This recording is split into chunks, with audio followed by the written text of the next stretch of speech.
आज हम class third की चैप्टर सेकंड शुरू करने जा रहे हैं। पार्ट दूसरा। पहला क्या था? कविता थी कौन सी वाली? सुन लो बिटिया रानी। इसको खूब अच्छे से हम लोगों ने पढ़ा और इसके बारे में जाना, और आपको ये कविता भी याद हो जानी चाहिए बेटा। ठीक है, अब नेक्स्ट हम पढ़ेंगे कहानी है जिसका नाम है क्या? चार चोर। क्या होता है बेटा? इसमें चार चोर होते हैं। चार चोरों की इसमें पूरे में कहानी दे रखी होगी कि वो चोरी करते हैं और जो भी सामान चोरी करते हैं उसको क्या करते हैं, बाद में आपस में बांट लेते हैं, मीन्स चार हिस्से कर लेते हैं उसके।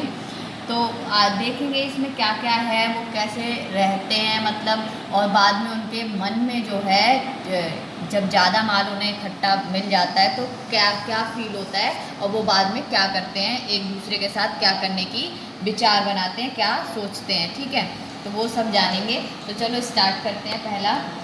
पहली लाइन क्या आपकी? चार चोर थे। कितने चोर थे? चार चोर। चारों ही मिलकर चोरी करते थे। क्या करते थे? चारों जो मिलकर एक साथ चोरी किया करते थे, और जो भी माल मिलता था उसे आपस में बांट लिया करते थे, और जो भी उन्हें मिला चोरी में, चाहे कुछ भी मिला उन्हें, वो आपस में बांट लेते थे। चार हिस्से उस सामान के कर लेते थे। वे थे तो इकट्ठे मगर थे बड़े स्वार्थी।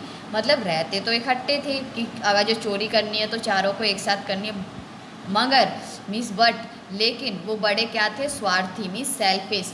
वो चाहते थे कि जो मिले वो मुझे ही मिले। सेल्फिश थे वो, अपने बारे में ही सोचते रहते थे, स्वार्थी थे वो।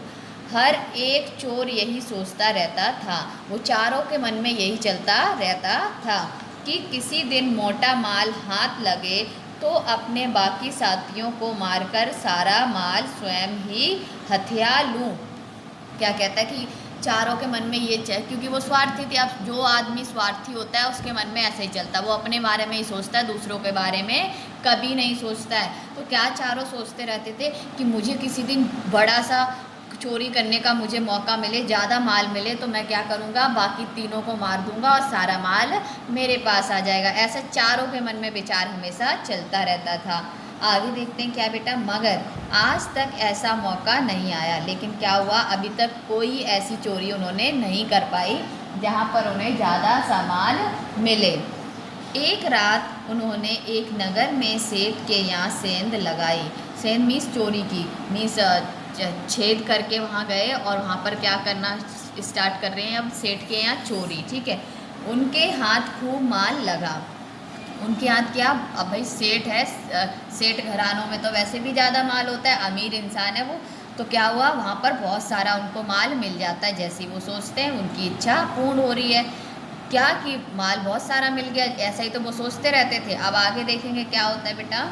उन्होंने सारा धन एक थैले में भरा और उसे लेकर जंगल की ओर भाग निकले। क्या होता है? एक थैले में, ये देख रहे हो ना, थैले में माल भर के और वो जंगल की साइड निकल जाते हैं। 2 दिन तक वे भूखे प्यासे जंगल में ही छिपे रहे। अब बेटा इतनी बड़ी चोरी उन्होंने की है तो उसके लिए छिपना तो ज़रूरी है। अगर जो वो छिपेंगे नहीं तो पकड़े जाएंगे। तो क्या करते हैं, अब जो लोग चोर होते हैं उनके साथ ऐसा ही होता है, उन्हें भूखा प्यासा भी मरना पड़ता, तो उनके साथ भी ऐसे ही होता। 2 दिन तक भूखे रहते हैं। क्यों? क्योंकि इतनी बड़ी चोरी को, वो भी सेठ के यहाँ। नॉर्मल इंसान हो तो छोड़ भी दे, सेठ के यहाँ कैसे सेठ छोड़ेगा? छोड़ ही नहीं सकता है। तो क्या होता है, वो भूखे प्यासे 2 दिन वो जंगल में ऐसे ही बिता देते हैं। वे जानते थे कि नगर सेठ के यहाँ सेंध लगाने की वारदात से शहर के चप्पे चप्पे पर पुलिस फैल गई होगी। वो जानते थे अच्छे से कि सेठ के यहाँ हमने चोरी की है, तो वहाँ पर क्या, सेठ अब पुलिस को कंप्लेन करेंगे तो पुलिस क्या होगी? चारों तरफ फैली होगी। वे अभी कुछ दिन और जंगल में ही छिपे रहना चाहते थे। क्या कह रहे थे? अब चारों तरफ पुलिस होगी, अगर जो हम बाहर निकले तो क्या होगा? हम पकड़े जाएंगे। तो अब हमें क्या करना चाहिए? हमें जंगल में ही रहना चाहिए ताकि यहाँ छिपे रहें तो हम पकड़े ना जाएं। आगे की जो कहानी है बेटा वो हम नेक्स्ट क्लास में पढ़ेंगे। तो आज का जो आपका काम है वो ये है बेटा कि शब्दार्थ जो हैं आपके वो आपको पढ़ने हैं। ठीक है, क्या करना है? पढ़ने हैं और याद भी करने हैं। और पेज नंबर आपका है जो